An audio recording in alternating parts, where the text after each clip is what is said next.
ሰላም እንኳን ደህና መጣችሁ።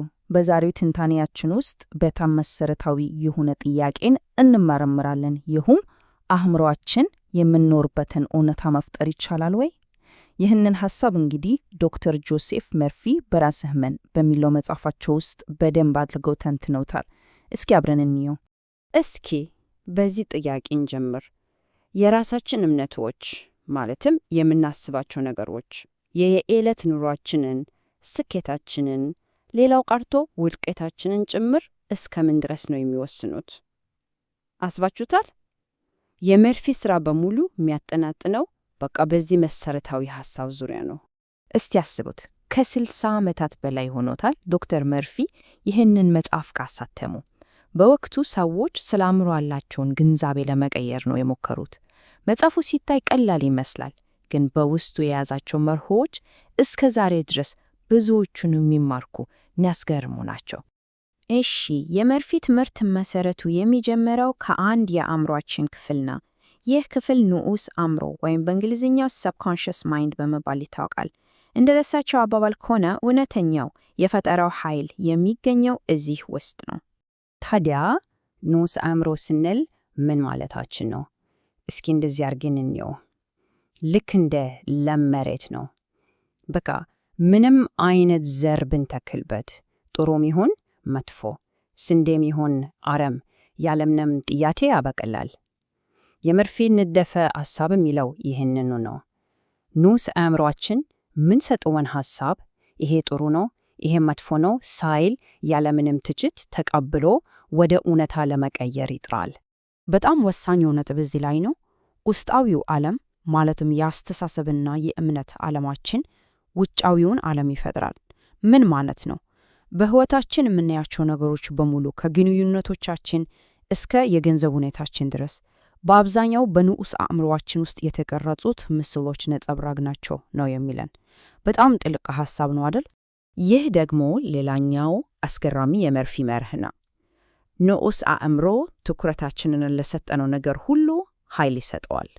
እስኪ ያስቡት፣ በችግሮች ላይ ብቻ ስናተኩር ምን ይሆናል? ተጨማሪ ችግሮችን እንስባለን። በመፍትሄዎች ላይ ስናተኩር ደግሞ አዳዲስ ዕድሎችን እንፈጥራለን። በቃ ትኩረታችን ልክ እንደ ማጉያ መነጽር ነው። የምናተኩርበትን ነገር በሕይወታችን ውስጥ አጉልቶ ያሳያል። ይህን ያህል ኃይለኛው የሆነውን የንዑስ አእምሮ ክፍል የምንቀርጸው እንዴት ነው? ታዲያ ቁልፉ ምንድን ነው? መርፊ እንደሚሉት ዋነኛው መሳሪያችን ምናብ ነው፣ ኢማጂኔሽን። ይህ ምሳሌ ሐሳቡን በጣም ግልጽ ያደርገዋል። አንድ አርኪቴክት ሕንፃ ከመገንባቱ በፊት ምን ያደርጋል? በወረቀት ላይ ዝርዝር የሆነ ብሉፕሪንት ወይም ዕቅድ ይነድፋል። በተመሳሳይ መልኩ ነው የምንፈልገውን ሕይወት ከመኖራችን በፊት በምናባባችን ውስጥ ግልጽ የሆነ ምስል መፍጠር አለብን። ያ የአእምሮ ምስል ነው እንግዲህ ወደ እውነታ የሚቀየርበት ዋናው ንድፍ የሚሆነው። እዚህ ላይ ግን መርፊ አንድ በጣም ወሳኝ ልዩነት ያስቀምጣሉ። ዝም ብሎ ማሰብ ወይም የቀን ቅዠት እና ስርዓት ያለው ምናብ አንድ አይደለውም በፍጹም። የመጀመሪያው ምንም አቅጣጫ የለውም፣ ዝም ብሎ የሚመጣ ሐሳብ ነው። ሁለተኛው ግን ስርዓት ያለው ምናብ በዓላማ በስሜትና በሙሉ እምነት የምንፈልገውን ነገር በግልጽ በአእምሯችን የምንስልበት ንቁ ሂደት ነው። ይሄ አባባል የስርዓት ያለው ምናብ ኃይልን እንዴት እንደሚገልጸው እዩ። ታላላቅ ፈጣሪዎችን አስቡ፣ ከራይት ወንድሞች እስከ ስቲቭ ጆብስ ድረስ። እነዚህ ሰዎች ሌሎች በፍጹም ማይቻል ነው ያሉትን ነገር እውን ያደረጉት እንዴት ነው? ምክንያቱም መጀመሪያ በምናባቸው ውስጥ በግልጽ ስላዩት ነው። ተደርጎ አልቆ ነው ያዩት። እሺ፣ በጣም ጥሩ። እንግዲህ ንዑስ አእምሮና ምናብ ምን ያህል ቁልፍ እንደሆኑ አየን። ታዲያ ይህን ኃይል በተግባር ላይ የምናውለው እንዴት ነው? እስኪ አሁን ወደ ተግባራዊ ዘዴዎቹ እንሂድ። እንግዲህ ለንዑስ አእምሮ የምናገርበት ቋንቋ ሁለት መሰረታዊ ክፍሎች አሉት። አንደኛው የምንፈልገውን ነገር ደጋግመን ለራሳችን መንገር ነው፣ አፈርሜሽንስ እንደሚባለው።